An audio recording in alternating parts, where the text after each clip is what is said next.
সাইয়েদনা জিব্রাইলকে বললেন, জিব্রাইল তুমি এক কাজ করো, ফেরাউনের মাথাটা একটু পানির মধ্যে ঠেসে ধরো, আরো কয়েক ঢোক পানি ফেরাউনের পেটের ভেতরে ঢুকিয়ে দাও। খেতে খেতে ফেরাউন শেষ।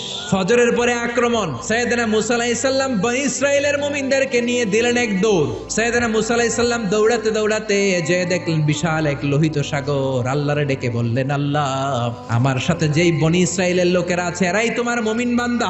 আজ যদি ফেরাউনের কবলে সবগুলো বনী ইসরাইলের মুমিন বান্দা নিহত হয়ে যায়, মিশরের জমিনে তোমার নামের জিকির করার মতো দ্বিতীয় কোনো লোক থাকবে না রে আল্লাহ। রব্বুল আলামিন বললেন, মুসা দেরি করো কেন, লাঠি ফালাও। সাইয়েদনা মুসা আলাইহিস সালাম লাঠি ফেললেন। লোহিত সাগরের এই মাথা থেকে ওই মাথা বিশাল বড় ব্রিজ বানিয়ে দিল কে? সাইয়েদনা মুসা আল্লাহর জিকির করতে করতে বনী ইসরাইলের সব মুমিনদেরকে নিয়ে পার হয়ে গেলেন।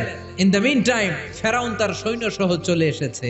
এসে দেখে কি আজীব তামাশা, গতকালও এই জায়গায় কোনো ব্রিজ নাই, তাকিয়ে দেখে ওই তো মুসাকে দেখা যায়। সে বলল, আমার সৈনিকেরা তোমরাও মার্চ করো, মার্চ অন দ্য ব্রিজ।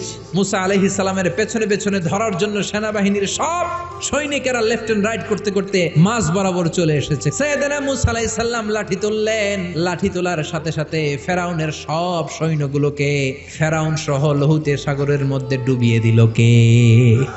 পানি খেতে খেতে এক একটার পেট এত বড় হয়েছে।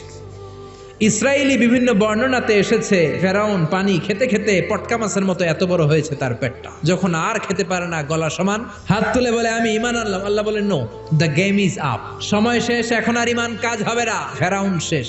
কিন্তু ফেরাউনের চেলারা দুনিয়াতে আছে না নাই? ফেরাউনের চাচাতো ভাইদের গোষ্ঠী আছে না নাই?